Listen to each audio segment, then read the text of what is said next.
Where to begin? Forget the intros. Squaddies. Let's rock and roll.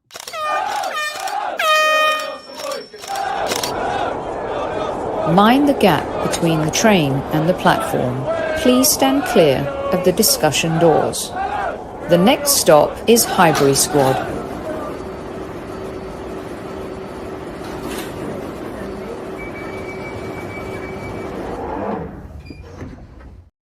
Hello, everyone. Galimera, yeah, blah, blah, blah. Oh, God, why?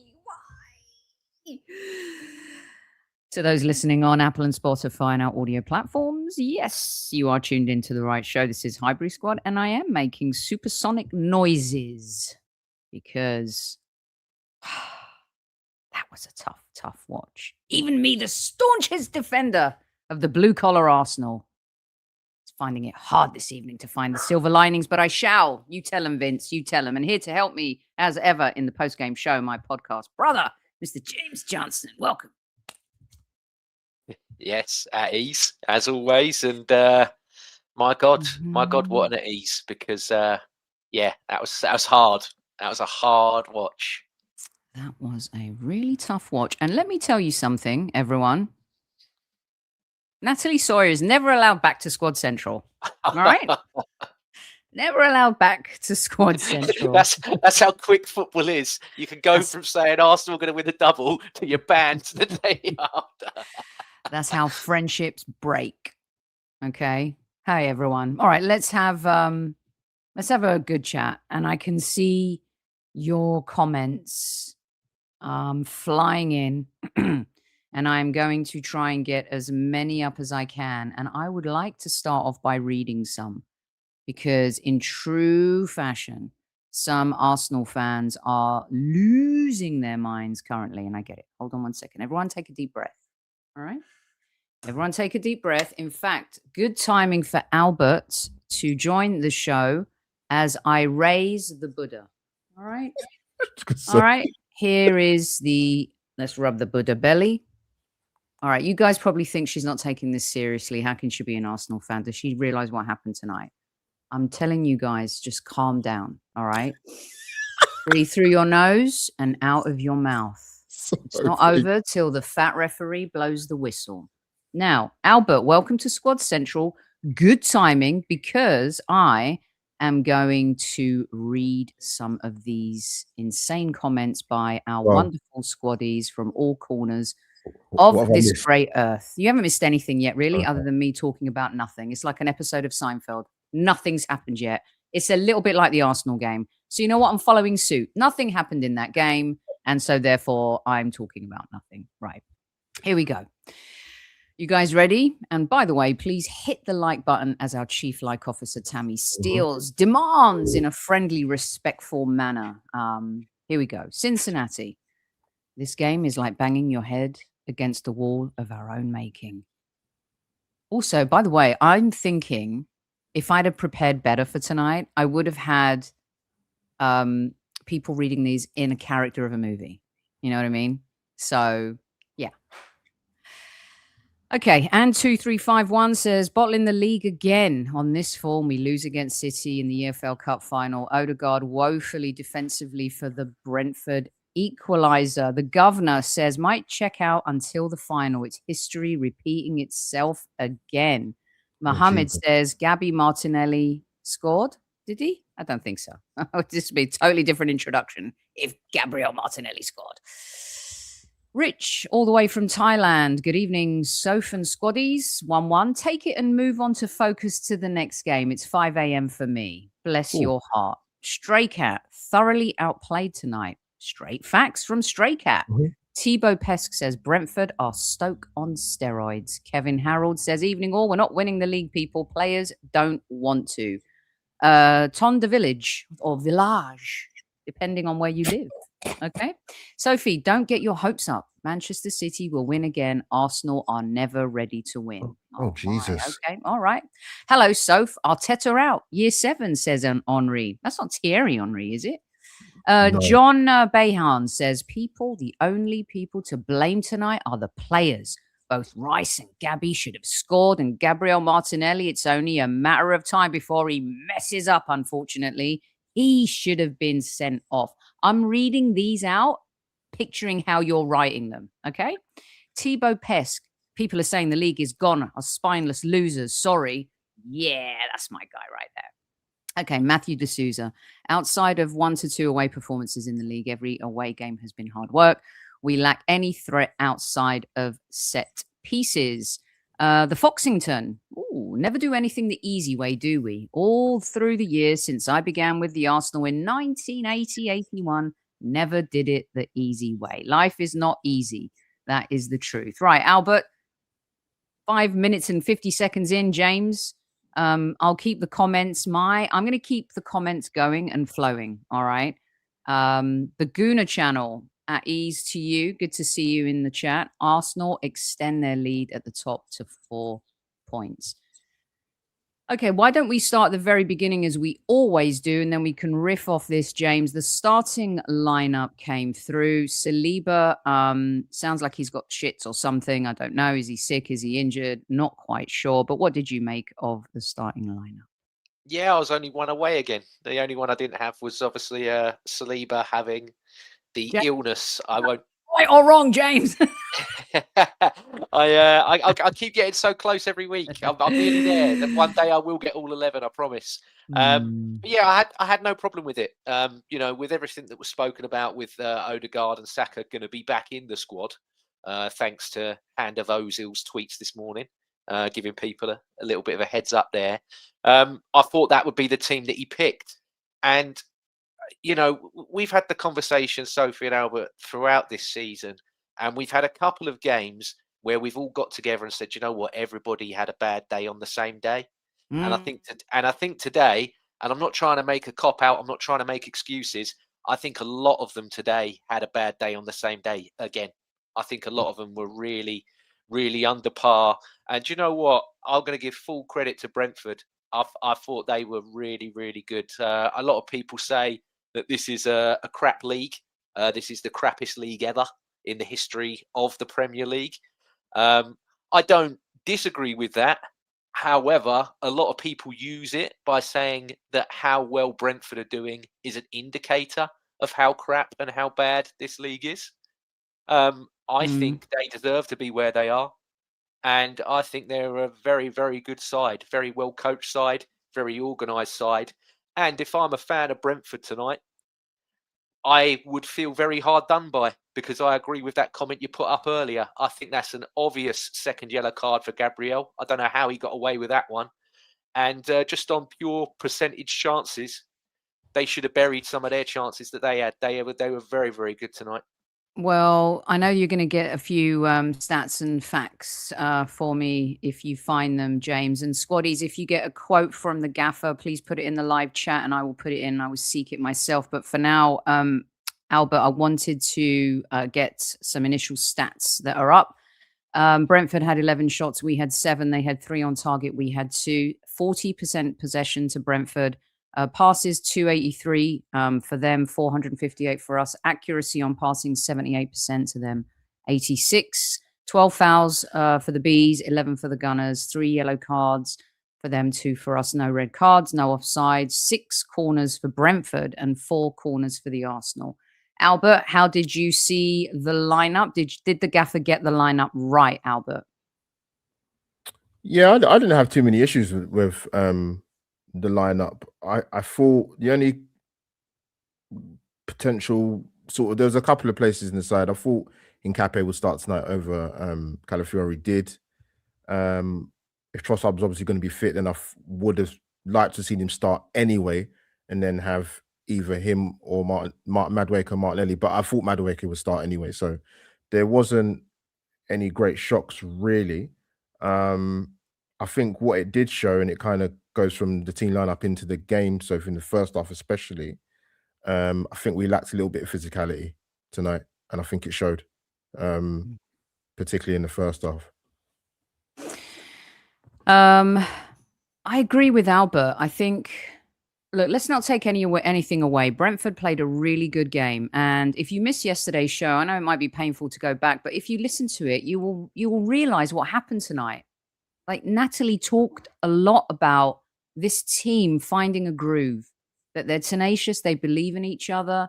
The the manager, who was picked as the favorite really to be sacked at the beginning of the season, has done a great job. I know it's so easy to say the Premier League is shit when we're drawing against, middle table mediocre teams, supposedly, when we're going and running for a title, and there's supposed to be this wide gap between who's challenging for the title and who isn't. But maybe the gaps have been shortened by a lot of these other teams as well. And football is cyclical.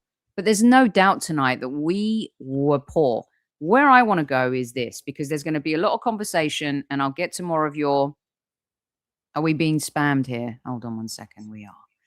Put user in a timeout. Okay. There's going to be a lot of conversation about how we've looked since Kai Havertz returned and the creativity, James.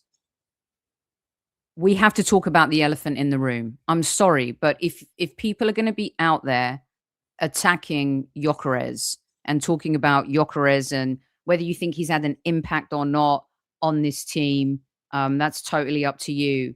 But I have an image for those listening on audio right now on the screen of Saka, who came up in the second half. We'll talk about him a bit later. Odegaard, who came on in the second half, and Eze, who was given another opportunity to absolutely give Mikel Arteta the solution to the Havertz problem, to the Odegaard bouncing back into form problem, and he did not do it again, and he was yanked off at half time. Now, that could end up being an injury. I don't know. But I'm looking at it from a performance point of view. James, I want to have it all work out, right? But the seminal moment against Tottenham, the Manchester City assist, and the goal against Crystal Palace, and really we've seen very little of Eze. Hugely disappointing tonight when we needed a creative spark, when we needed kamikaze, when we needed pizzazz, when we needed something different, and it didn't happen again, James. There was nothing. There was no creativity, none. No, he had an absolutely shocking 45 minutes, which is sadly very indicative of Eze at the moment. It's not clicking for him at all. It's a real mess, Sophie, because you've lost Marino and you've lost Havertz in the same week. They're two very statuesque players that have come clutch for us when we've needed it. We've mentioned it the last couple of weeks. The one player that looks like he can actually unlock Victor Gyökeres to do damage was Kai Havertz, and now he's out.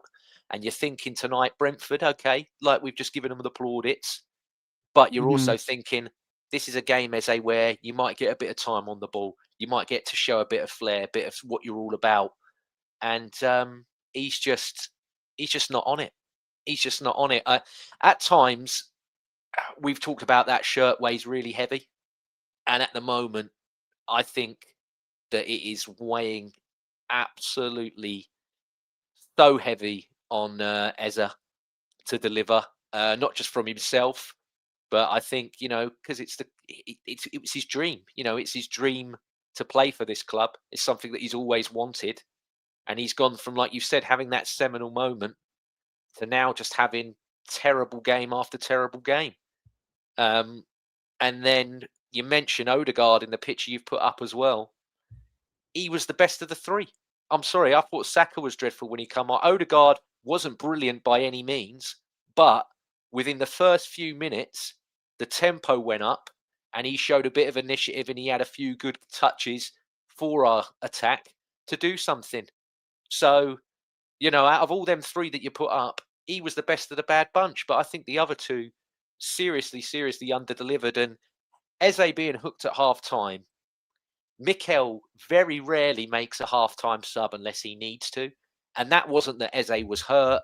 That wasn't that something. That was, I've had enough. I've seen enough. You ain't doing enough. So you're out. And he's going to get Wigan. He's going to get Wigan at the weekend. And I hope he bucks his ideas up there. I hope he shines against Wigan, because he's not going to be trusted. You know, unfortunately, we've seen with many a player, once you lose Mikel Arteta's trust, you are never getting that back. So that is a really hard conversation that's going to happen there. It really is. Yeah, really tough night for Eza. It's not been great. Albert, I'm going to swing it back to you. I'm going to put some comments up. Raya has made some blinding saves tonight, but Eza was absolutely dreadful first half, like playing with 10 men. Let me see. Got a couple of others here. I just don't get how Eza could be so casual, says K Marlon. Let's see. Havertz picks up an injury after playing next to no. We'll get to that. And we'll talk about that. Gunnar Keisha. Sophie was on Potts' channel giving Şengün a stick, and he was right again. Sophie is a flip-flop. She tried to defend the fact that we play boring football. Tonight we did play boring football. We were awful. I speak my truth. The comment on the show was about playing the best football in the Premier League. And I don't think anyone's played great football. And the argument was that Bournemouth have played better football, you know, or Aston Villa have played better football. Depends what style and how you look at your football. I think there's been moments where we've played great football. I think, you know, we've also played dreadful football, and tonight was one of those. So it doesn't, you know, Shane was just being very negative before we've even kicked the ball, and we're still 4 points clear at the top. And so everyone's just waiting for the shoe to drop so they can be right. And I'm sorry, but I'm not playing that game. Len9422 says, Eza is finished at Arsenal after being dragged at the half. Arteta wouldn't have done that to Odegaard. Let's see. Arsenal Manic says, Eza needs to get stuck in, get involved. He goes missing 90% of the time. Only Rice stands to the challenge. Demsek says, Eza needs to learn how to play a tough defense. Tony de Village says, we're timid in our game plan. We don't change tactics and formations to suit situations within a match.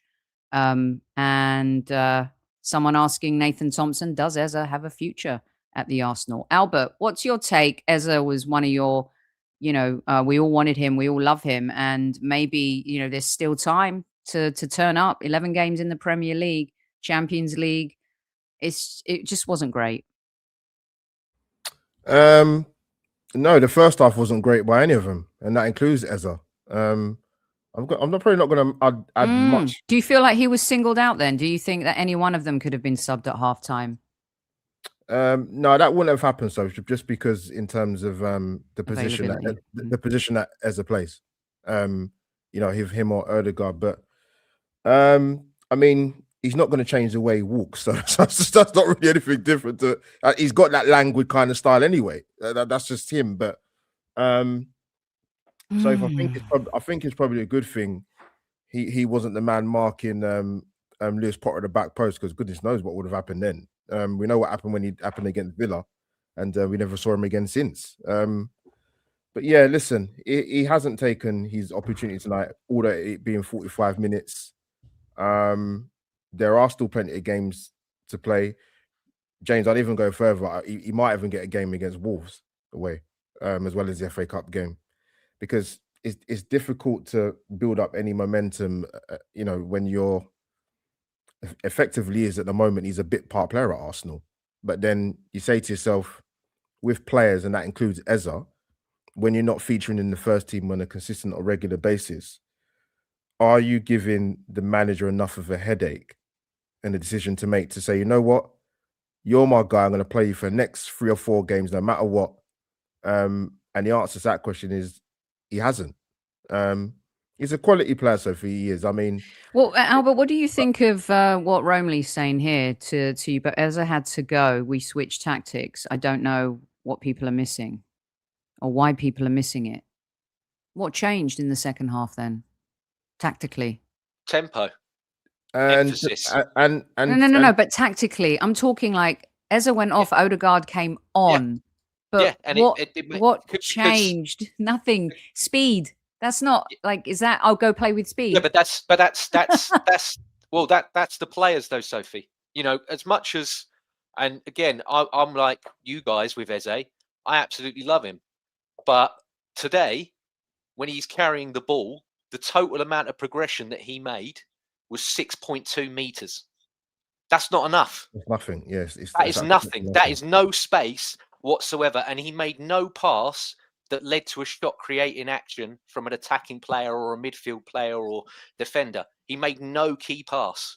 And James, was the movement though, because guys, he was being they were pressing on us so much. They deserve. We give Martin Odegaard and other players so much stick because we're like, you know, me included, where I've gone, where's Martin? You know, I can't see him. Where is he? What is he doing? You didn't know that Eze was there because he's not imposing himself enough on the game. And you're looking at it going, we've got no Marino. We've got no Havertz. Our captain at the moment is to and fro. This is your chance, your opportunity to lay down a marker and go, I'll have that shirt now, please. And he's fucked it in the nicest possible way. Again, he's fucked it for himself. He weren't doing enough. He was not doing enough. And Sophie, it's a wider problem because that, like I said, you obviously asked a direct question about Eze. It's plain to see he wasn't very good tonight. I don't think any of the Arsenal players were good tonight, especially in that first half. And it's no coincidence, Sophie. I think that's 9 in 13 now that Arsenal haven't scored in the first half.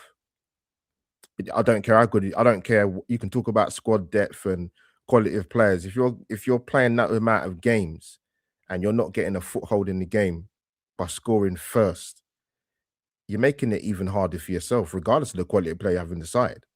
So that's a wider issue. Yeah. So look, we've talked ad nauseum about how teams play against us, and someone said, "Where is it?" Someone was saying we're making excuses for this kind of continual, not us in general, that you know the way Arsenal play, and then the response to that is, well, we're always facing a low block. Teams have figured out how to come and play against us. It is our job. It is our manager's job to figure out how to combat that, right? But I have to say, I've been full on, and I think Mikel's made really good decisions. I know, and I was so happy that Noni scored for Noni, right? He was getting killed. And I'm like, let a game marinate at least a little bit. You know, when a player like him tries to do different things at different times, and I agree with our Chief Like Officer, Tammy Stills, who says Noni should have stayed on. What I like about what he does, and I know that so many of you have an issue with the fact that he has no end product, apparently. That was an incredible header. By the way, we'll get to Carpe. And I like that he tries things, Albert and James. I like that he takes risks. I like that it doesn't work out, right? I don't understand why people are upset when Noni tries to take on. He was better than he should have. It was much more, it would have behooved Arsenal if Noni stayed on and Saka did not come on in the second half. And I don't know, like I'm starting to worry about Saka and Havertz coming back from these injuries. We've seen it happen to players before. Let's pray that it's not happening to them. Saka was out again a little bit. These niggly injuries, you're out for a long time, you come back, right? And then you're in and out. Saka was ineffective. Noni had scored the goal. He's playing with confidence now. Why are you taking him off, Albert? It's like you saw the ugly version of Noni, and then that kamikaze, I can do something in a second that can change the game, Albert. Yeah, he's the only one that takes risks in the side from an attacking final third. He does, whether you talk about the quality he has or not. But I think, you know, sorry, I lost my train of thought. I saw something. I was going to say something. No, I want to talk about how in a game where you need a spark. That's what I was going to say. It's not coming from Eze, Albert. That's going to say, yeah, because he actually, before he got the goal, he's going to take him off. Because I think Saka was prepared to come on, and he's obviously got the goal. And I thought, why is Saka not come on the pitch yet? And I thought, oh, you know, he's seen that Noni scored the goal, so he's not. Listen, players to score goals and got hooked. It happens, but I just think he kind of held fire a bit. But like I said, so if I'm going to repeat broken record, he was the only one prepared to take risks. But even he found it difficult just because, and credit does have to go to Brentford, because I don't look at that team who we played against today and think that's a team that parked the bus. They're very good off the ball. They're very, very good off the ball. They're very good at being off the ball and getting the ball back in terms of transitioning. They play in the spaces. They've got pace, and they gave Arsenal a lot of problems as well as the physicality. So, like I said, Noni was the only one in terms of risk takers, in terms of inverted commas, but it was a tough night. And to be honest, Sophie, in terms of we talk about sort of Eze being absent, or if we forgot he was playing. I don't. At some point, I don't remember the subs touching the ball when they came on. To be honest, do you remember, Sophie? Because I don't. I forgot Martinelli and Saka came on. I just didn't. I thought this was a game in a season where Mikel's made good subs, and the subs have come on and affected the game. I felt that. Oh, I probably froze again there for a second. Can't change my screen apparently with this laptop. That they didn't affect the game, and it's in the. This is what worries me, right? We're still okay. We're 4 points clear, and there's people screaming. It was 9 points, then it was 6, now it's 4. I understand the frustration. I totally get it. But we are still 4 points clear. And Brentford is never an easy game. The truth is, though, they hadn't beaten us. They hadn't beaten us since COVID, right? The opening game of the season, when things went quite pear-shaped for us. But they're a good team, and they're on the ascendancy right now, and they're playing with confidence. And it's a London derby. I don't think people realize sometimes like how many London derbies we have to play. I will not capitulate tonight. And there are a lot of you asking for it in the live chat. How am I going to defend this? Go. If once it gets to them being 4 points ahead, okay, that conversation might shift and change. Mm-hmm. But I think Mikel made a mistake tonight with his subs. I don't think he thought outside the box enough to affect and change the game. And James, I'm sorry, but at what point are the players going to start taking accountability and responsibility in these big pressure, big moments when the spotlight is on them and they have to get a result? Okay, fine, we didn't lose, but also I want to stretch that lead before we get to the League Cup final. This is the doubt that starts seeping into a team that can't close. You know what I mean? Yeah. Yeah, and again, it's the bad habits that I spoke about weeks and weeks ago, and they're slowly creeping back in again. If you look at it, 1-0 up, great chance, Declan Rice. Why does he pass to Gyökeres there? Playing with his food, should have put his laces through it. 2-0. And then the Martinelli one again as well, playing with their food. This is it. It's fine margin moments like that can completely change your season. James, he took that first touch. That chance was gone. It's gone. Yep. Yeah, exactly. And that's the thing, Sophie, is that, you know, unfortunately, and I keep going back to it, 2 clutch players that we have in Havertz and Marino are injured. So you need other people to step up in moments like that. You need people, and again, as much as I think Martinelli's done great bits this season and everything, at times he's not serious enough.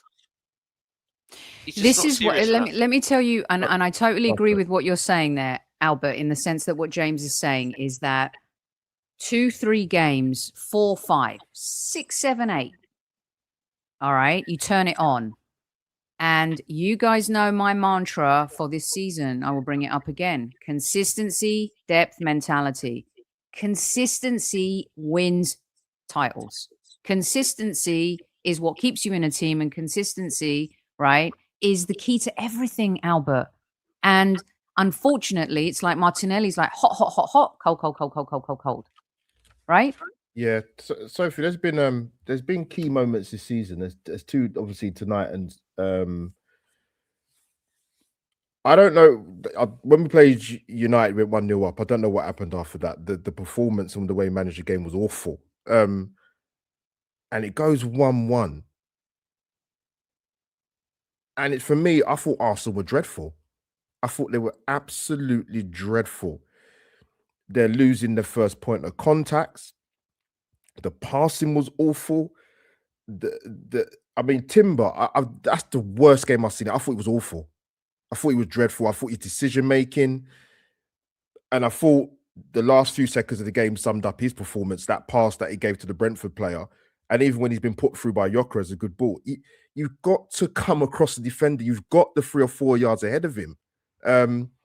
But yeah, Sophie, I think like I said, 2 instances. Like I said, the United game when we went ahead and how we managed it, and how we managed that game when it got to 1-1. I thought it was incredibly poor. Just some of the basics. I get it. There was Mosquera come in, but I just think,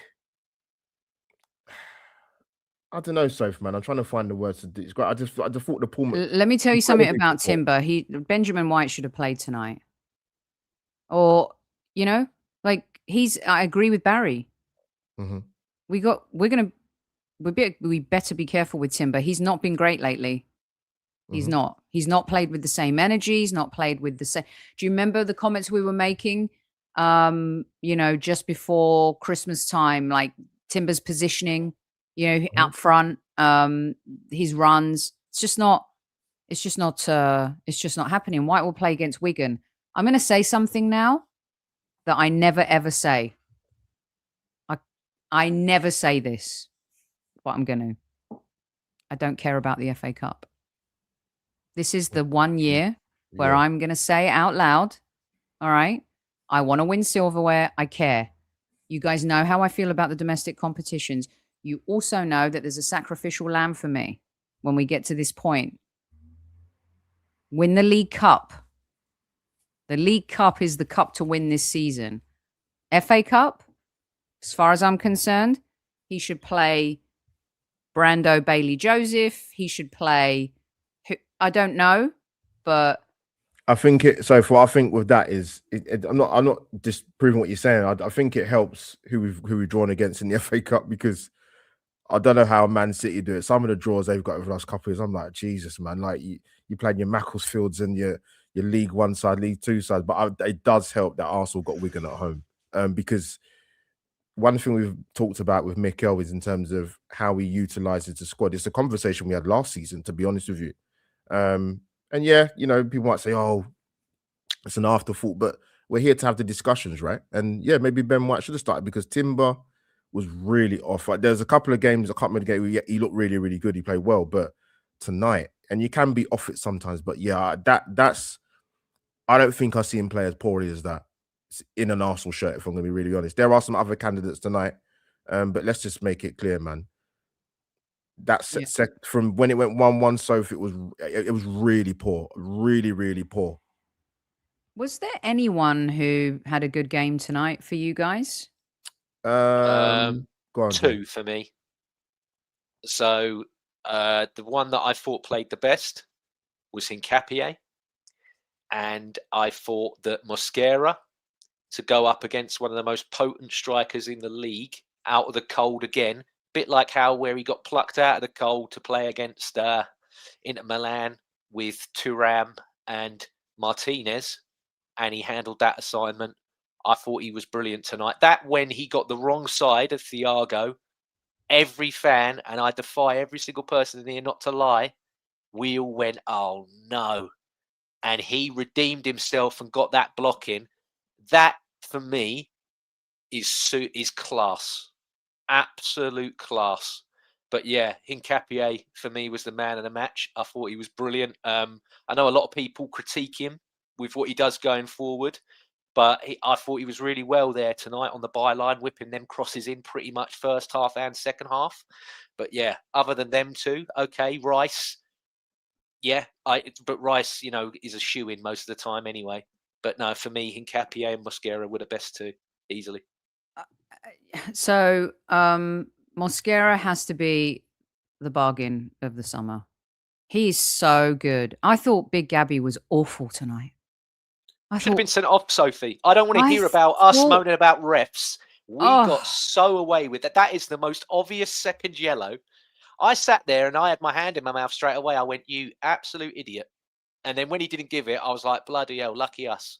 Because he should have been sent off. 100%. On I felt like he was reckless. I felt like he was 2.5 seasons ago, Big Gabby. I thought he was going to get sent off. I thought that he made that really good interception with the shot with the head, which that wouldn't even phase him or knock him out. And I thought Mosquera bailed him out a lot tonight, and I thought Nkapie did as well. And I thought those two were really good, Albert, Nkapie and Mosquera. And I said on the show, I want to see more from Nkapie going forward. I just haven't quite seen that yet.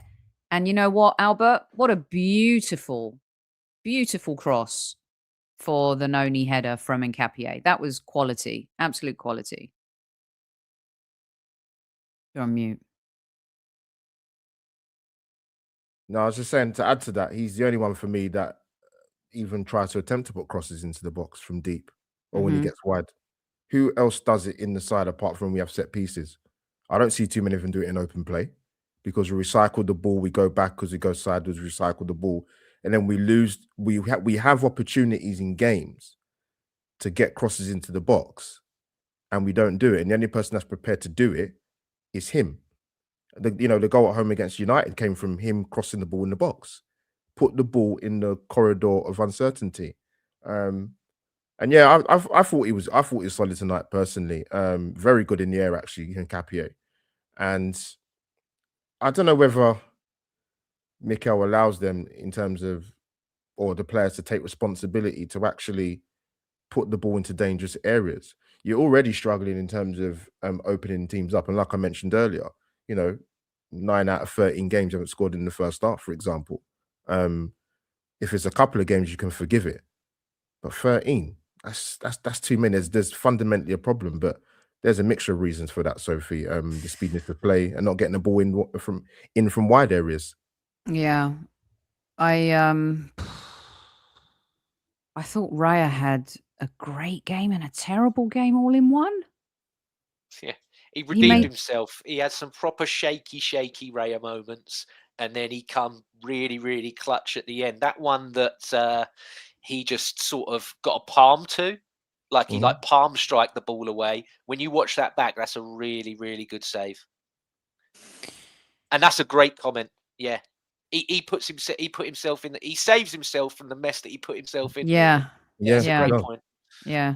The other thing I found on occasion, at least a couple times, guys, he tried to get the ball out really quickly because it was so congested in the box.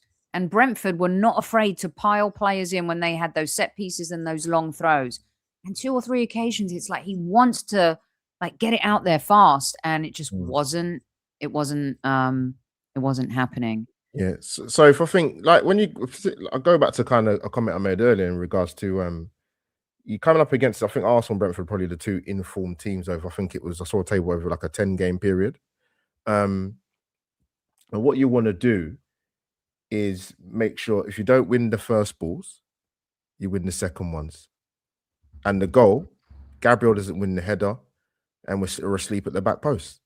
And that was a continual theme throughout the game. And if I'm going to be really, really honest, the one team that looked like actually scoring and putting the ball in the back of the net was Brentford. They recovered well for when it was for when it got to 1-1. For me, they looked like the team that's going to go on and win that game. Yeah. And again, it's the same as soon as we score a goal, we just look way off it. The minute we score, we just dip straight down. And you mentioned there for their goal as well, Albert. And Sophie, we ain't even really touched on him yet. Who was it who gave the throwaway being lazy? Bukayo. Okay, I thought he was dreadful when he came on. So let's have a conversation about Bukayo and Odegaard here, right? All right. So, okay, we talked about Raya. He saved us so many times this season, and I thought it was a great point from the listener and from you guys that he gets himself out of his own mess. Timber just did not have a good game. Seems just exhausted, to be honest. Mosquera, brilliant. Big Gabby, someone just wrote, and I put it up, had the weight of the world on his shoulders. He played like he had the weight of the world on his shoulders. And remember, I did that advice piece the other night like 5 pieces of advice for the players. Act like you belong, you know? Act like you belong. And we did against Sunderland. Clinical, it was brilliant. And tonight we did not. We did not act like we belonged as the title favourites. So there's a few players I want to talk about. Right, we talked about Noni. Unfair to come off, in my opinion, for all the reasons we discussed. Right. Let's have a conversation about Zubimendi first. So easy to go to Saka and Trossard, right? Now, Zubimendi was brilliant in the last game. He was brilliant, right? I honestly, I wrote, James and I were joking, but I said, where is Zubimendi? I had to recheck the lineup to make sure that he was playing. He was dreadful tonight. And the reason why I felt like Big Gabby felt like they had the weight of the world on their shoulders at the back there, and it's happening a little bit. January was not a good defensive month for the Arsenal. It was not. Our defense has brought us this far. It should be our attack taking us and driving us and dragging us towards the title right now. They didn't show up tonight. The defense, the midfield, I just felt like the gaps were like the Grand Canyon at some points this evening. They were being pulled this way, being pulled that way. I thought Keith Andrews and his team did a brilliant job of just dragging us here and pulling us there, Albert. And Zubimendi was... Why wouldn't you take Zubimendi off? He just doesn't. I don't know if he's just. Why didn't Norgard come on? I was begging every WhatsApp group I was in, please bring on Norgard so he gets the winner and he has a little mini seminal moment for the Arsenal. I think sometimes with Mikel, and I think the only term or phrase I can think of, with you obviously posing the question to me, is you gotta read the room sometimes, man, and look what's happening on the pitch. Yes, you've got your trusted 11 you pick, or your core or your group of core players who get you out of the mire. But when you saw the performance that you saw today, particularly when it went to 1-1, you have to read the room and look at your personnel on the pitch and say, you know what? I might not want to bring him off, but I have to bring him off. Whether it be fresh legs, whether it be tactical tweaks, or maybe sometimes Sophie and James and people in the chat, you're just playing poorly. And it is a good point. Like, when I think about it now, I'm thinking, yeah, I mean, I'd have to, I'm not going to watch the game again because I'll probably fall asleep, but I'll have to kind of fine tooth comb and pick points where did he touch the ball?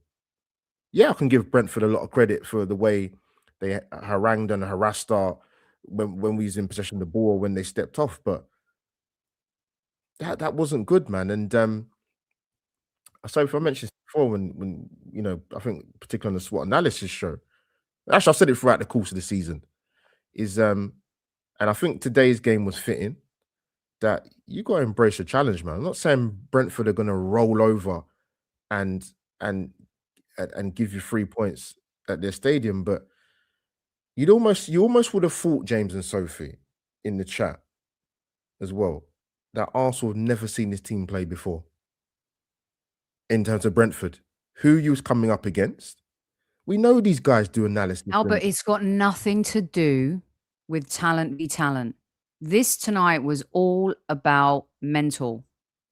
Once your mental takes over, like this going after Manchester City doesn't suit us. Doesn't. We don't like being the hunted. We like being the hunter. And it showed tonight. We were the only game on as well. And we shrunk. We shrunk under the spotlight. And sorry, to add to that as well, I think I probably did say it on the SWOT analysis show, for example. When you go through Arsenal's side, let me be very, very clear. I'm not just talking about the performance tonight, because I made it very, very clear on the SWOT analysis show. When you look at the Arsenal squad, who are the big reference points for being winners? Tangible one things, being in the trenches. I don't think there's not many that can put their hand up, and that's part of, and Sophie, that's part of the problem. On the pitch tonight, right? Okay, yeah. So David Raya is a Euros winner. Yeah. Yeah. Hincapié won the Bundesliga with Dortmund. won the not the but just the he won the treble. Declan Rice won the European Conference with West Ham. Zubimendi is a Euros winner. Eza won the FA Cup and he won the Community Shield and played against Manchester City. Madueke played for Chelsea, so we know that he's won stuff. Gyökeres has dominated Portugal, yeah. And then on the bench, I can't see because I got my little tag in front of there. But you had Odegaard coming up, not really, right? Saka has been in big finals with England and won an FA Cup with Arsenal years ago when he was a child. It's Calafiori? No. This is why we talk, and Albert, really, really good point in the sense, this is why it's so important to win the League Cup, people. If we don't win the League Cup, that lot will smell the fear. And if we're 4 points and we lose the League Cup, I will stand by Albert that it is the ticket to everything. Go on, sorry. No. I understand what you're saying in terms of the players you reeled off, but right. Let me put it another way. That in terms of we haven't got a group of players at Arsenal that have played together for a few years that have won things. Okay, yes, people have come in and won trophies and silverware at the clubs where they've been at before and come in. Yes, that's going to help. Maybe give you an extra 5-10%, but until Arsenal get over the line, and like I said to you when you mentioned the opportunities part, the opportunity is to win the first piece of silverware, and we're in a cup final, and the threats, which is quite relevant to probably tonight's performance, and maybe they're exterior. The threats you can't do anything about, right? You can't do anything about. I know, but what I was going to say is when you asked me the question when we did the show, I said the threat to Arsenal is themselves. Yeah, they are. We are our own worst enemy. There's no doubt. So let's carry on here because we can't give Eza, a ripping and not mention, some of the other players who just didn't show up. Trossard was awful tonight. Awful. He wasn't great. And he's been good. And I think he's getting away with the reputation of Trossard between the summer and November, end of November, early December. But again, he's a player that will show up for you. So I get why Arteta starts he could show up for me, players. But when they don't show up over and over, right, you got to give another player an opportunity. For me, Madueke starts the next game. Saka sits on the bench for a little bit. So let's talk about Saka and Odegaard, how this all started. We've relied on them, and when they have been injured in seasons past, we have freaked the F out. And seeing them play like this is kind of sad to me, but happens to every team. So are we just crying, James, as Arsenal fans? Because I know City fans were crying over Rodri. You've got Tottenham on the border of relegation who have like 12 injuries. Newcastle last season decimated. Injuries happen. We've had a deep squad that we've raved about all season, starting in the summer, James. Right? Yeah. I think Madueke, I don't care. I would defend him. He's trying to take his chance, right? 100%. I don't, and also I don't think that there should be this, like, Eza isn't trying to take his chance. Mosquera and Capier, they've taken their chance. They have proven that they can stand up. Now, I'm not saying they should start a Champions League final, right? Or a League Cup final, but we know we can rely on them. This attack is going to cost Arsenal the league. The defense has done what they can do.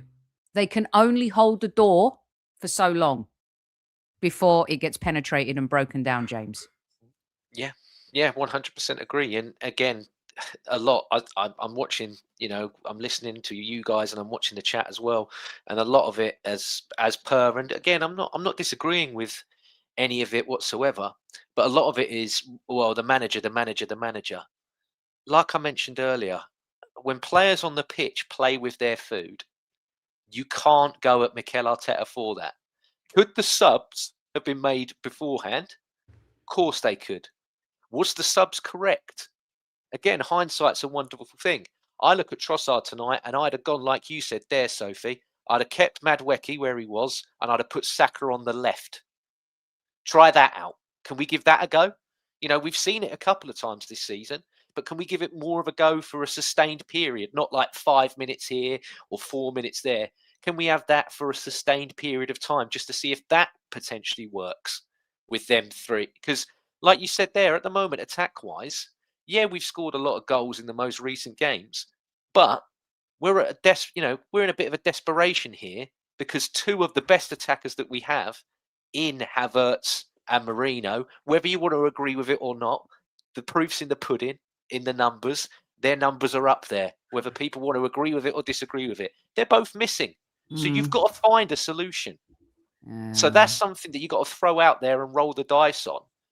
But again, Sophie, and I see it as well, 300 grand a week, new contract, big man. This is the player. And if that's the kind of appearance I'm going to get in a cameo in a game that you must win from Bukayo Saka, that's appalling. Whether and people can go, oh, he's not fit, oh, he's coming back off an injury or what have you. You've got to give me more than that. We've absolutely panned Eze and Madueke for how they've come off the bench into games, especially that Chelsea one away in the league. If you remember, we were all like, Christ almighty, the way them two come into that game was disgusting. Well, the way Saka come into this today was abysmal. Absolutely abysmal. And yeah, I agree. You got to see some ROI with the guy on 300 grand a week, Sophie. I totally agree with that. And maybe, look, I'm not saying this is the case, guys, but I felt like he came back too soon because we sniffed that we could win the Champions League last season. And we and Saka was, you know, he weren't missing a game at the Bernabeu. No. And he, if we're giving grace, like Havertz, you could see it's not easy. I think we need to give Saka a little bit of grace coming back from this injury, but at the same time, if he's not fit to play, don't take any unnecessary risks with him. He's been the savior for so long, and it's very hard to point the finger at him, but he hasn't been great this season. And he's not been the same player, and that's a concern. And, you know, this is a player that's played a lot for us, a lot for England. I don't know. I mean, we need him. We need him, Albert. Yeah, no, we do. A couple people said in the chat, look, they wouldn't have played him, or he didn't look particularly great when he came on. He didn't look right. Two things can be true at once, I guess. Really, we've spoken about Saliba through the course of the season, maybe not being, you know, at his 100% best, even though he's played in games. And so I kind of touch on what you already said before, and I mentioned it last time. And I'm sure it still stands the case. Maybe someone might prove me wrong in the chat, but none of Arsenal's attackers got double figures in GA in the Premier League. That's quite a stark reality. That's alarming. Yes, we're going for a league, but you mentioned it. One of the potential reasons why we might not get over the line is because sometimes our attack or creative spark, whatever way you want to chop it up and phrase it, is a blunt instrument. And when teams stick it on you, on top of that as well, like Brentford did and many other teams in the Premier League, and you can say go toe-to-toe, but that don't part the bus, then Arsenal do come up against a lot of issues. But yeah, when I saw that stat in terms of none of the players have got double figures for GA, I'm like, wow, that's really bad. That's a title challenging team. That's insane, right? So I want to ask you guys this, and everyone. I said to James when we came on, I'm going to make this half hour tonight because it's going to be a bit painful. Here we are, 53 minutes in. Can't get enough of you guys. There are over 400 of you in the live chat, so hit the like button, okay? And those left right now, over 300 of you. It's free. Hit the like button. I'm reading out as many of your comments as I possibly can. We appreciate you. Without you, there is no show. Cliff, by the way, Cliff, well done for making a live show. I'm proud of you. You can go at the gaffer when all we ever do is the same predictable formation and continuous sub like for like. No guile, nothing to make the opposition think. Now, I want to talk about this and as we always talk about Mikel at the end, right? Stick with us, everyone. Mm-hmm. I've asked this question all season. Is it the players or is it the manager? I've heard you guys tell me. I've heard people talk about it. I've had people in my WhatsApp group say, you could put Messi up front. XXX won't happen. You could put Ronaldo. You could put whatever. At some point, though, if you've got a better team, better players, better skill set, better talent, better, right? This team should be able to beat Brentford. So what is it, guys? What is it? This is now February. And this is it.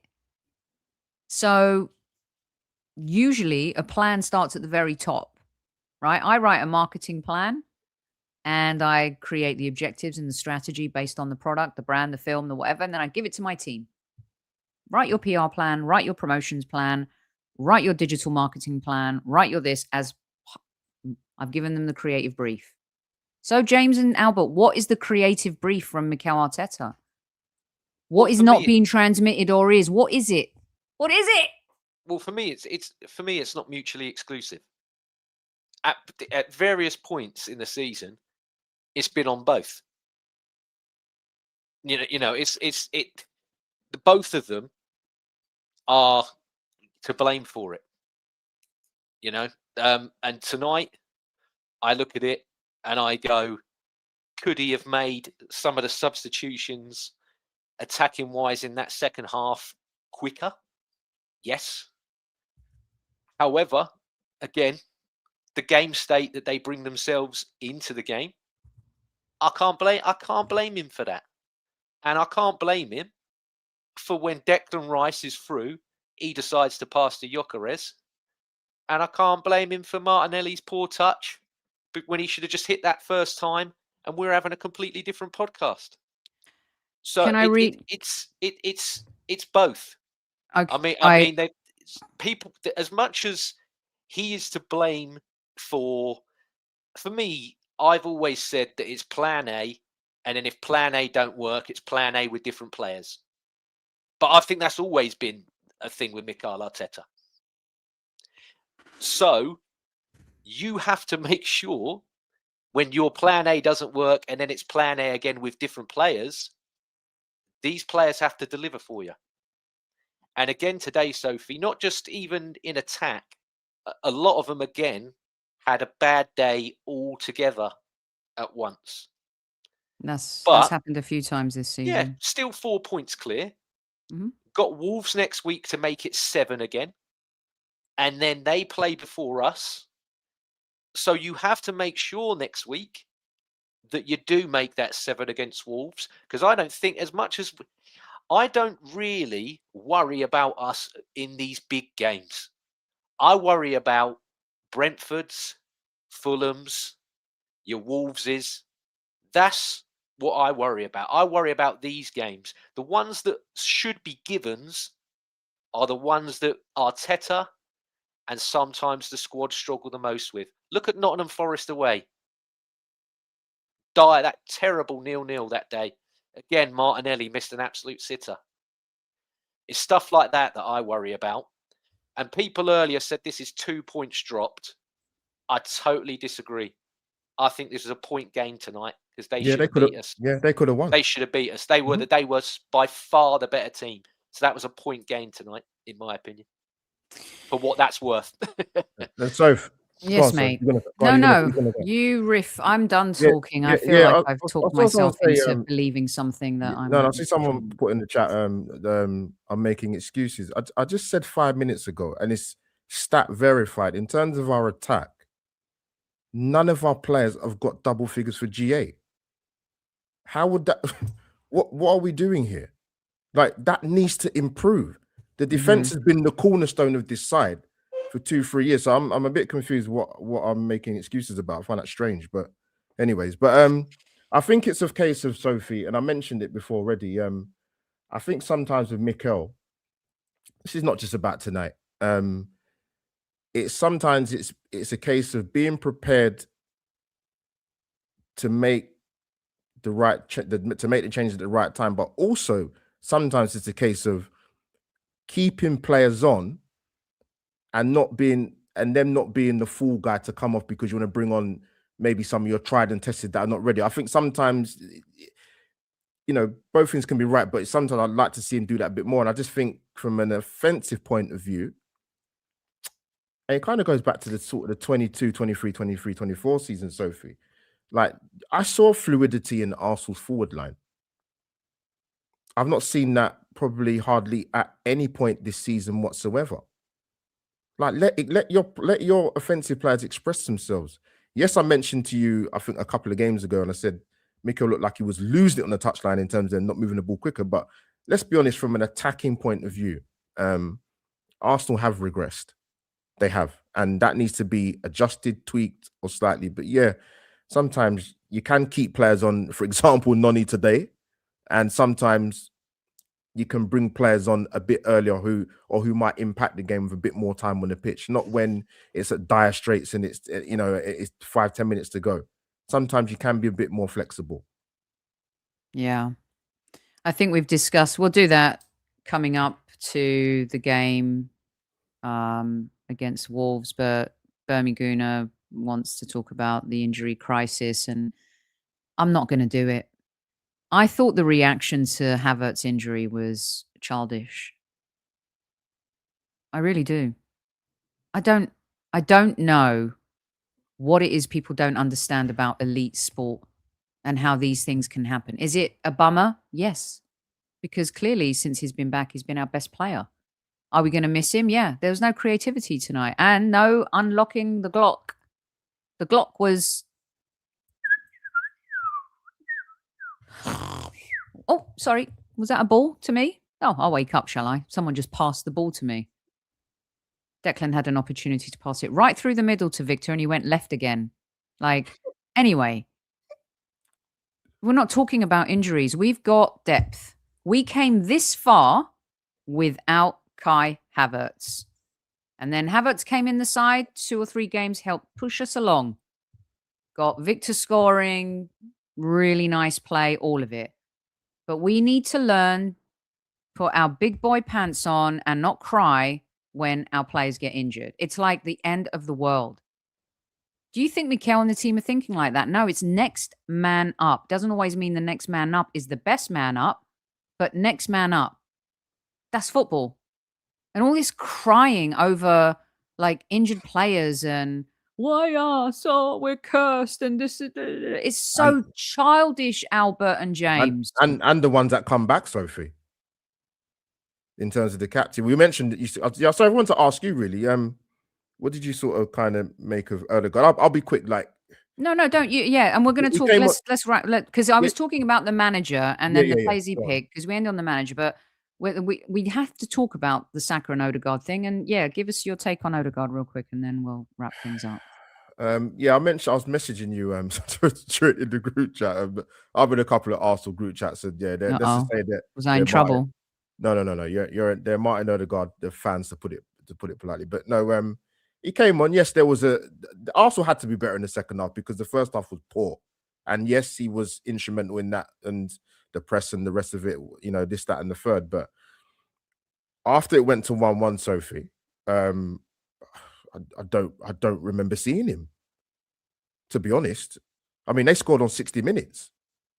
We still had 35 plus minutes to go.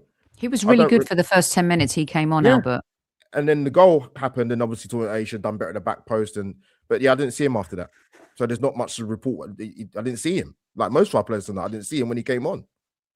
I'm starting to have a little bit of a fear, and I didn't want to push this agenda at all, and I'm not. But I think players want to play football. They'll go gung-ho.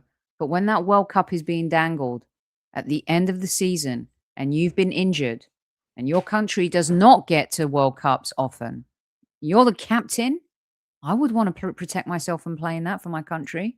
I'm not saying he's not.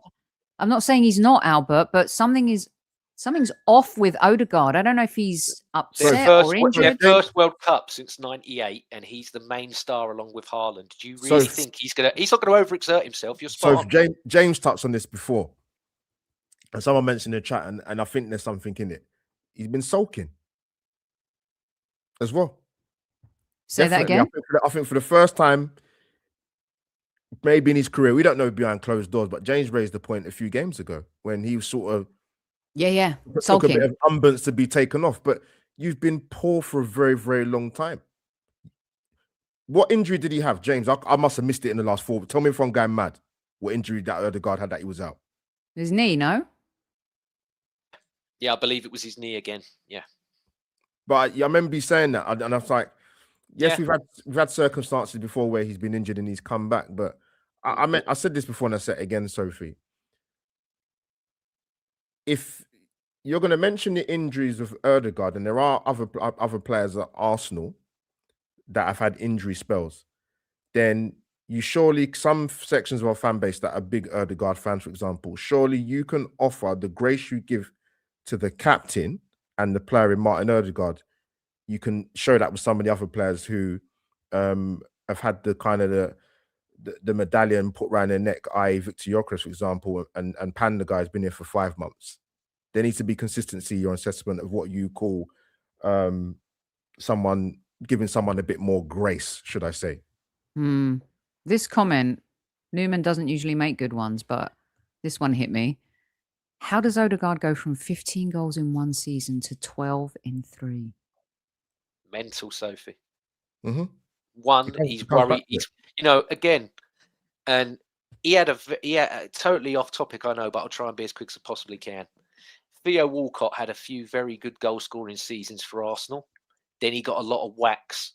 Then every time after that, he was always second guessing, shall I wrap my foot around that, or am I going to get hurt? Am I going to get kicked? And that basically killed his career as an Arsenal player. But he's still got 100+ goals for Arsenal. Oh, yeah. And a lot of that was before his best seasons were before he got the injuries. Mm-hmm. Martin Odegaard will not get 100+ goals for Arsenal. I can guarantee you that now. However, there are times where I've seen him this season where in that season that Newman mentioned, he will wrap his foot round that ball and score. Look at the one that he scored at Tottenham that was from the edge of the box and everything. And, the only goal that he has scored this season, absolute classic Martin, because he had the confidence and the belief in himself to hit it. Now he's second-guessing everything. He's second-guessing himself. He's second-guessing his teammates. He's second-guessing his own body. There's so much. And it's right, James. I don't know how he wins it back, Soph. Athletes do. Yeah. Chelsea years and years ago, and I hate comparing ourselves to state-funded clubs like that, but they brought someone in that was purely on a psychological side of things. I think he was their like yoga practitioner or something that they got given at first, and he was a aide to Abramovich, and Abramovich was like, no, he's my guy. And with a couple of days a week, we're doing yoga. And then from there, he had 1-to-1 sessions just on mindset. And I don't know if there's got to be someone like. Clearly, there's someone like that at Arsenal, because in the documentary, a guru. Yeah, well, just anybody. I mean, in the documentary, the young lad who's now gone and become the manager of Parma, he seemed to be the guy that was with the players. If you don't want to speak to Mikel because you're worried you're going to have a ding dong with him, come speak to me, then I'll go to Mikel about you. All of them seem to go, especially the younger lads, they seem to gravitate to that guy. And then it was like, he's sort of the good cop when Mikel or whoever is the bad cop. So I don't know if there's anyone who's in that role now. I think Heinz does a lot of that. I think Gabriel. So do I. But I don't know if they need someone else externally that can get into them to make them, because it's all belief at the end of the day. That today that we saw out there, all mentality. Yeah. Listen, as soon as we scored, we just what happened? Guys, you're in a position of dominance and it slipped out your hands. Guys, there is a reason we have been prolific in the Champions League. There is no pressure. The only pressure to win the Champions League for Arsenal is coming from Arsenal fans, right? In football, there's a lot of your top tier journalists that have been around the block in a long time and broadcasters and stuff like that. They're not putting the onus on Arsenal to win the Champions League, right? We kind of almost have expectations now because we finished top of the qualifying, right? But just it's like at Formula One, just because you get pole position doesn't mean you're going to win the race. I am sorry, this Premier League thing is all about mental. This team has been dominant in Europe. And when we came up against Bayern Munich, they were at the tippy top of their mountain too, unbeaten. Everyone was talking about this is the Bayern Munich team that is going to return to glory in Europe under Vincent Kompany, right? Then we smash Atletico Madrid. We really took Inter Milan to task, right? In the Premier League, we are a shadow of ourselves. I don't know what it is mental. It is absolutely mental. That is the way Arsenal are going to be managed, Albert, winning the Premier League. Everyone keeps talking about, I don't want people to sing to us. You'll never sing that. You'll never sing that. Oh, please. We have to win the Premier League. We've got to get the monkey off our back. It's been 22 years. And mentally, the team needs to be more prepared for it. And I'm sure Mikel's doing everything he can. You're talking about the guy that used the light bulb and all these tricks. He's a modern day manager. You don't think he's trying Uri Geller type bending spoon shit to G this team up, to drag them over the line? You have to believe it. The players have to believe it. They got to show it. They got to play for it tonight, right? They didn't. Against Sunderland, they did. In Europe, they've done it week in, week out. Albert, it's mental. It's mental. Yeah. Sophie, they come up with that phrase in sport. What they say, pressure is privilege. Well, the Arsenal players need to start showing that. We've been here before, like I've said this before so many times, and it's relevant to this group of players. Yes, they've come to Arsenal at different points in terms of the personnel, whatever summer window or January window you want to choose. But we had the pain of not qualifying for the Champions League a few seasons ago. Everyone remembers the penultimate games against Newcastle and Spurs, and they missed out. The league title pushes. I wouldn't say last season was a push. The 2 seasons before that, yeah. But in terms of Arsenal, being up there to try to win a league, but you know what I mean. And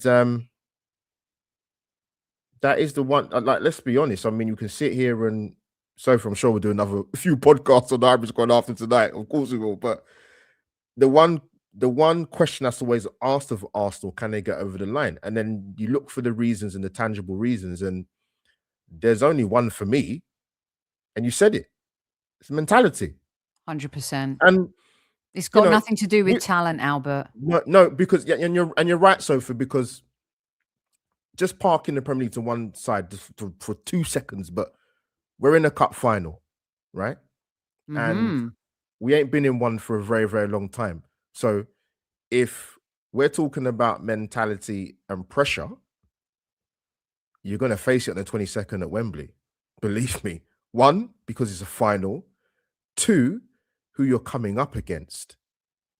Because I said it to you on here before, so if I said, for Arsenal, are going to have to do something they haven't done in recent years, particularly within sort of the Man City demographic of what they've done in the league over the last few years. You have to go and break their resolve. And you can do that in a cup final. Yes. And you can do it in the league. Yes. And there's even potential it could happen in the Champions League. And until Arsenal do that, you've got to give us fans something. We need some armor to go into podcasts. No one's taking my energy from me, Albert. Yeah. I still got it. Yeah, I know you got it in abundance, so. I'm telling you right now. Arsenal need to do that. There needs to be. Sophie, we've spoken about this on there plenty of times, right? And I know we've got a cup final beforehand, and I know we haven't got City till April, but they played Chelsea away, I think, before we played them at the Etihad. I can see a situation where when Leicester won the league, for example, right? And everyone thought the shackles are gonna come off, they're gonna buckle, and the months went by, and they had that game at Manchester City at the Etihad, and they absolutely tore them to pieces. I think they won 3-0 that game. I have to double check it. I'm not saying Arsenal going to go win their Robert Hoof was incredible that day. Yeah. And Mahrez was in that Leicester City side. But Sophie, I think I still think it. I've said it. I thought it for months. That game at the Etihad. If things carry on the way they're carrying on at the moment, taking in that into consideration, because people like context, of course, that could be the game. That could be the game. And when I say it could be the game, you have to go there and do something you haven't done since, is it 05, 06, 05, James, I think it is go and win at Man City. No, it was the Cazorla Giroud game, wasn't it? What year was that? 2015. That's the 2015, 16. Sorry. Yeah. You have to go there and do something you haven't done before, but there's more on it because that's the game, Sophie, for me. I've said it months ago, and I think it's good. It could come to that. Arsenal have to go there. And you're both spot on about that final because it's got reminiscent to me of 1999 when we played United in that semi at Villa Park. We were still in everything. And then Ryan Giggs, I still can't watch that goal back because I go back to that 7-year-old boy that cried in his front room, seeing that disgusting man's hairy chest swinging his shirt round his head like a loon. Oh God! And we but it ruined everything, didn't it? Awful. The whole momentum went boof, and they broke us. And I'm like, and I know people go, "Oh, it's a one-off game, so if we lose it, we carry on. We snap back out." No. Well, listen, it needs to be a win. We know it. We all know it. Mm-hmm. Well said, boys, and good stuff from both of you. I want to read you a couple of quotes. Mikel talking about making a slow start. It's part of the game. Sometimes you don't start that well, and sometimes it's credit to the opposition. On Odegaard replacing Eza, it was tactical. I think we needed a different kind of profile in the manner that especially they were pressing, and we started really, really well in the second half. That's a little nod to Odegaard, right? On the way the game ended, we had a massive chance at the end with 1-versus-1 for Gabriel Martinelli, but it wasn't meant to be. That's the second time he's mentioned Martinelli for missing something this season. Let's see, the narrowing of the 4 points. I see it the same way I did 2 or 3 weeks ago. We have to do our job, and we're going to have to come to all of these places the same as the rest of the teams, and we know how tough it is. And you have to be at your best every game and have the luck that you need as well in games to conquer the 3 points each week. That's all I have for you guys right now in terms of the gaffer and what always he's been digs saying. out Martinelli, man. He's done that a couple of times now, hasn't he? He does it all the time. He does it all the time. Fair play, because it was a terrible miss, but he always has a dig at Martinelli. I'm going to read these out before we go. I promise you guys. Josh says there's a clear, I like to start top and tail. It's like advertising, top and tail advertising, eh? We start with the squaddies, we finish with the squaddies. Josh says there's clear precedent for us failing, bottling under the weight of expectation. Based on that evidence, the conclusion is that we will likely crumble. How is that conclusion deemed negative? Well, it is. Let's see. Adam says, guys, we'll be here at the end of the season with nothing again. Too much anxiety from the fans and players, unfortunately, myself included. John says, hi, I really miss Super Kev because he would put this into perspective. However, let's not panic. We'll win this league if we stay calm. Come on, Gooners. There's an agenda there if Nelly scores, in my opinion. Dave is yo daddy. Yeah, so ridiculous how Arsenal fans defend our style of play when it's obvious we're about to bottle the league again. The writing's on the wall. I think I read that one earlier. And this one at the end is actually a winner chicken dinner. If I could find it from Arsenal Manic. I was so young and a heartthrob when Arsenal last won the Premier League. Now I'm turning to Barry from EastEnders. I'm almost done with football. Everybody loves Barry from EastEnders. Barry from EastEnders is great. Wait, is he still in EastEnders, Barry? He left. No. He come back in a recent episode because Nigel has Alzheimer's. It was a very emotional storyline and a bit of storytelling where he saw people that used to be in EastEnders. Pat was there, Barry was there, and Nigel's first wife, who has passed me. I can't remember her name. Hello. But yeah, it was great. It was a really nice little episode. That's nice. Very cool. Well, listen, squaddies, everyone, thank you so much for tuning in. And, you know, we want to win every game. We want to win every game. And do you know what? I remember EastEnders when it first started, when Ali owned the CAF. I'm not, but I keep on tabs because Ali. we play a lot of pub. We Mr. play a lot of pub Papadopoulos, who we quizzes at never ever work. saw. So, Mr. Papadopoulos. you got to keep your eyes on the soaps because we do pub quizzes. So you got. I like that. I like that.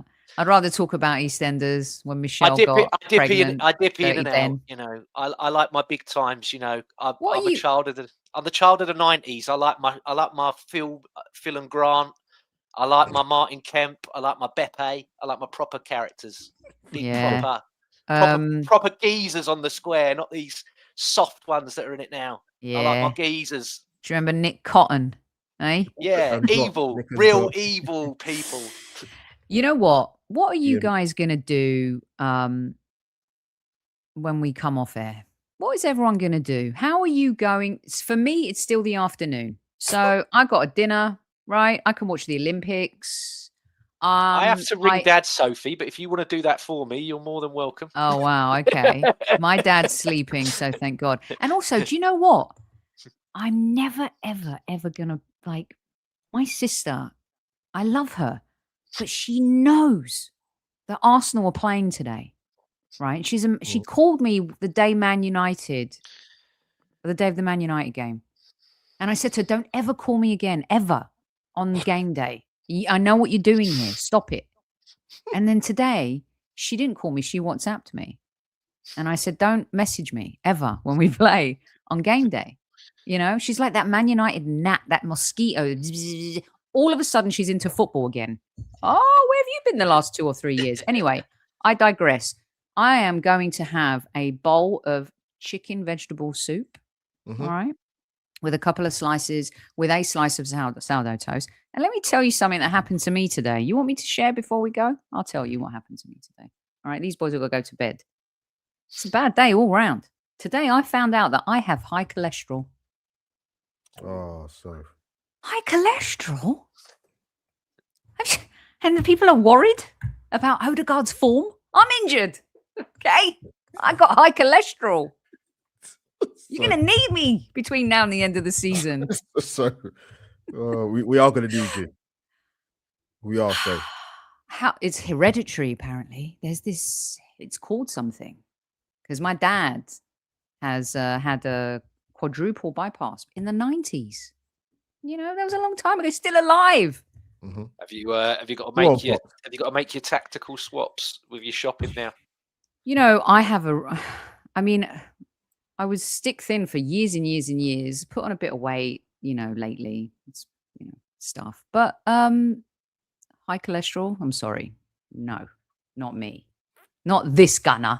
All right. So if I was thinking of sending you a Tony we all do a Valentine's meal for M&S, but I don't think he'll get there in time, unfortunately. So I love M&S. God, I love that chicken stuffing sandwich. Right. We should have done this at the beginning. We should have just talked about M&S, cholesterol, right? EastEnders. The cholesterol. All right? Shout out Percy Pig. Shout out to Percy Pig. Icon of the game, Percy Pig. On the next show, confectionery. On the next show, everyone has to share a medical condition with me. Oh, Jesus Christ. Right? God, how long do we want? We've done an hour and 23 minutes now. If we do my ailments, we'll be here for 3 hours. Let's go. I know. It's unbelievable. It's shocking. This is more shocking than the end of The Sixth Sense. This is more shocking than Saka and Odegaard's performance in the second half. The chat knows me with something every week. All right, everyone. Boys, what are you doing? I didn't even put any notes up today. What are you doing? What's going on? Tell them where they can find you. What are you doing? Jesus. At our LL Call James 91, at Albert JTV. Are you guys doing any content? Anything people can look forward to? I will after Wigan. I'm not doing another one after this tonight. I'm not doing a post-game show. I can't do a post-game for this tomorrow. So I'm sorry for anybody that liked what I said tonight and was like, oh, has he got a channel? And go, yes, he does. Oh, will you? I won't. I'll do it after Wigan. You'll get a 2-for-1 special. I'm not doing it. I'm not doing it on Friday. I'd like to tell everyone now I'm not doing a post-game show after Wigan.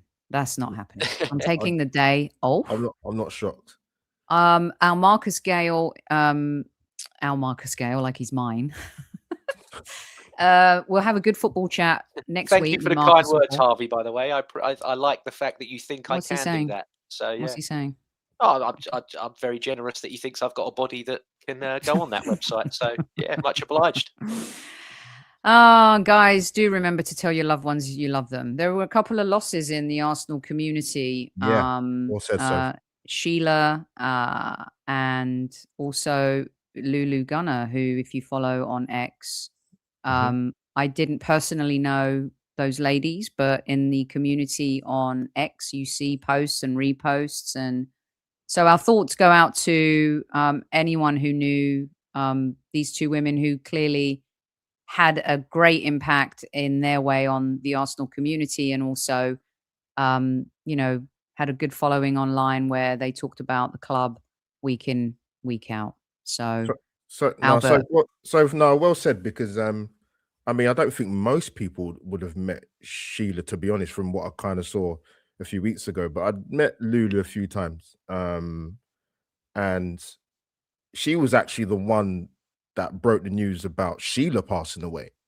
And we had a DM the beginning of February. So yes, one of our guys, RJ let me know earlier. I couldn't believe it, to be honest with you. It was really shocking. Yeah, it was. It really was. It really was.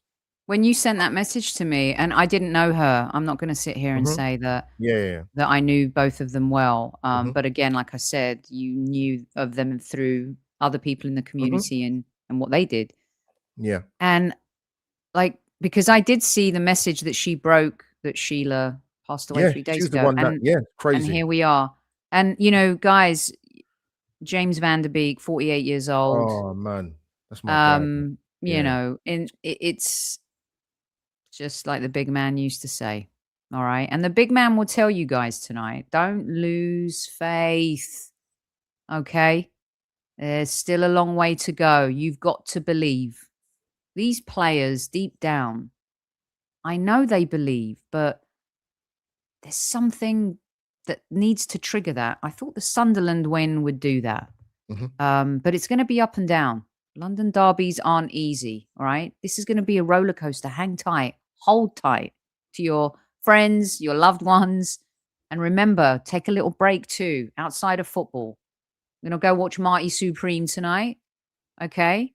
You guys do something that is not football related. I think that's healthy too. But Super Kev would be here tonight saying, don't give up, guys. Keep the faith. It's not over. We're still 4 points clear. It's still in our hands. We got to hold on tight to that lead. All right, kids. That's it. Happy Friday, Junior, to everyone. And listen, I love you guys. Thanks for hanging out for an hour and a half. James, you're an hour late for wherever you were going to be. That's fine. I didn't have much on anyway. So, like I always say, it's not what Arsenal could do for you, it's what you could do for Arsenal. So there you go. And Albert, always remember, life is never as bad as this lot.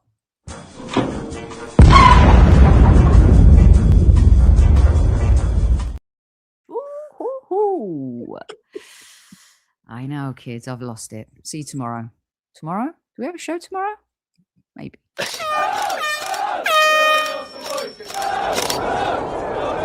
Mind the gap between the train and the platform. Please stand clear of the discussion doors. The next stop is Highbury Squad.